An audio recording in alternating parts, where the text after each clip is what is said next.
Halo, berjumpa kembali dengan saya, Pendeta Chandra Gunawan. Hari ini saya ingin membahas salah satu pertanyaan dari seorang rekan kita mengenai tubuh kebangkitan atau kondisi manusia tanpa tubuh sebelum Tuhan Yesus datang yang kedua kali.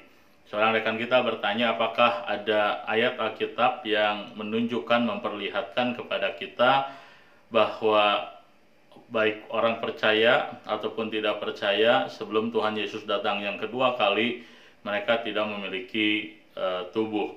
Nah, untuk itu saya mengajak kita untuk membaca 1-2 bagian firman Tuhan untuk menolong kita mengerti bagaimana kita harus menjawab pertanyaan tadi. Teks pertama yang saya ingin ajak untuk kita boleh pikirkan adalah dari kitab Daniel pasal yang ke-12 ayat yang ke-2. Saya akan bacakan bagi ibu bapak dan saudara-saudari sekalian. Demikian firman Tuhan. Dan banyak dari antara orang-orang yang telah tidur di dalam debu tanah akan bangun, sebagian untuk mendapat hidup yang kekal, sebagian untuk mengalami kehinaan dan kengerian yang kekal. Nah, Daniel pasal yang ke-12 ayat yang kedua ini berbicara mengenai nubuatan ketika satu kali hari yang disebut sebagai akhir zaman tiba, atau di dalam perjanjian baru kita melihat apa yang diajarkan dalam perjanjian lama dalam perspektif yang lebih jelas bahwa akhir zaman itu menunjuk kepada hari ketika Tuhan Yesus datang yang kedua kali. Nah, di dalam kitab Daniel dikatakan ketika akhir zaman tiba atau ketika Tuhan datang yang kedua kali, dikatakan banyak dari antara orang-orang yang telah tidur di dalam debu tanah. Nah, istilah orang-orang yang telah tidur dalam debu tanah itu menunjuk kepada orang-orang yang telah meninggal atau orang-orang yang meninggal baik ia meninggal umat Tuhan ataupun yang bukan umat Tuhan. Tahu dari mana? Karena di sini dikatakan dan banyak dari antara orang-orang yang telah tidur dalam debu tanah akan bangun, sebagian untuk mendapat hidup yang kekal. Nah, jadi ini menunjuk kepada kebangkitan dari orang-orang yang hidup benar atau orang-orang yang menjadi umat Tuhan. Nah, mereka akan bangun. Nah, bangun berarti dibangkitkan.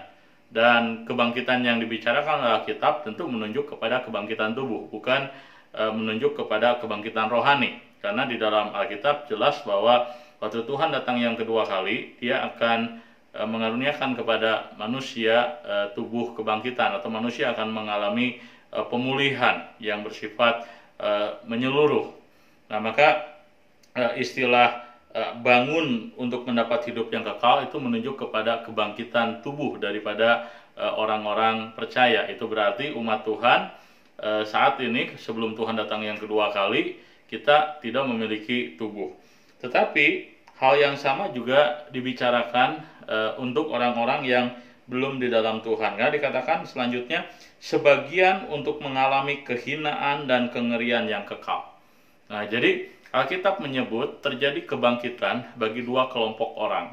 Umat Tuhan mengalami kebangkitan, dia dibangunkan dari debu tanah, itu berarti dia mengalami kebangkitan tubuh dan menerima hidup yang kekal. Dan orang yang tidak percaya, dia juga dibangkitkan untuk menerima kehinaan. Nah, berarti orang percaya dan tidak percaya sama-sama mengalami kebangkitan tubuh. Itu berarti orang-orang yang tidak percaya saat ini ketika mereka meninggal dunia, mereka seperti halnya orang-orang yang percaya kepada Tuhan, mereka tidak memiliki tubuh.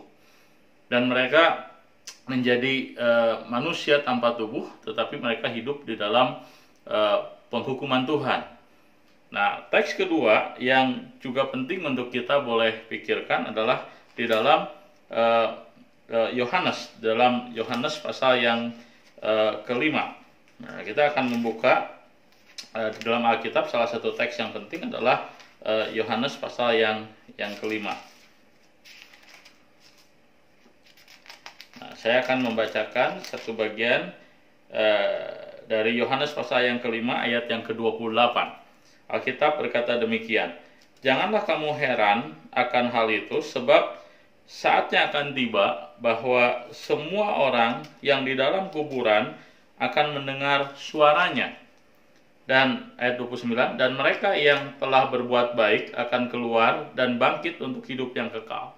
Nah, jadi ini berbicara soal kebangkitan. Jadi yang disebut dengan mereka yang telah berbuat baik tentu bukan menunjuk sekedar orang-orang yang rajin melakukan perbuatan-perbuatan baik, tapi menunjuk kepada orang-orang yang hidup di dalam Tuhan, yang hidup bagi Tuhan, orang-orang yang percaya kepada Tuhan.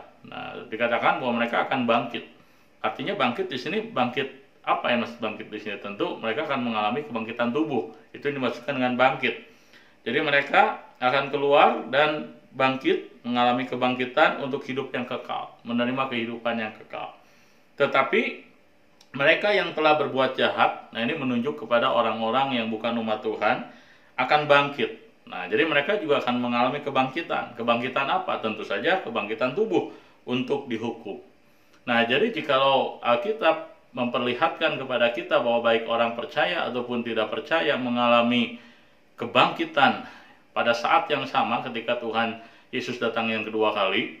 Umat Tuhan, orang percaya mengalami kebangkitan tubuh dan menerima hidup yang kekal. Orang yang tidak percaya di luar Tuhan juga mengalami kebangkitan tubuh tetapi menerima penghukuman kekal. Nah, maka kita dapat simpulkan bahwa sebelum Tuhan datang yang kedua kali, orang-orang yang percaya dan orang-orang yang tidak percaya memiliki kondisi yang sama. Bahwa mereka menjadi manusia yang hidup tanpa tubuh. Orang percaya hidup bersama dengan Tuhan, menantikan kebangkitan tubuh, karena dengan kebangkitan tubuh, orang percaya akan mengalami apa yang namanya dimuliakan, glorification. Orang percaya mengalami pemuliaan dari Tuhan. Dan sedangkan orang-orang yang tidak percaya, mereka pun menantikan satu masa di mana mereka akan mengalami kebangkitan. Mereka juga akan memiliki tubuh seperti halnya orang-orang percaya, tetapi mereka bukan menerima pemuliaan, tapi mereka menerima penghukuman yang bersifat kekal atau bersifat selama-lamanya. Itulah sebabnya, maka penting sekali bagi kita untuk kita tidak mengabaikan kesempatan yang kita miliki dalam hidup ini untuk boleh percaya kepada Tuhan. Karena jikalau kita tidak percaya kepada Tuhan dan kita meninggalkan dunia ini, maka kita akan berhadapan dengan kematian kekal. Dan ketika Tuhan Yesus datang yang kedua kali, maka semua manusia akan berhadapan dengan pengadilan Tuhan. Orang yang percaya kepada Tuhan akan dimuliakan, mengalami pemuliaan, tetapi orang yang tidak percaya kepada Tuhan akan berhadapan dengan penghukuman kekal yang mengerikan. Itulah sebabnya percayalah kepada Tuhan. Berikanlah hidup kita kepada Tuhan. Kiranya apa yang kita pelajari hari ini menjadi berkat bagi ibu bapak dan saudara-saudari sekalian.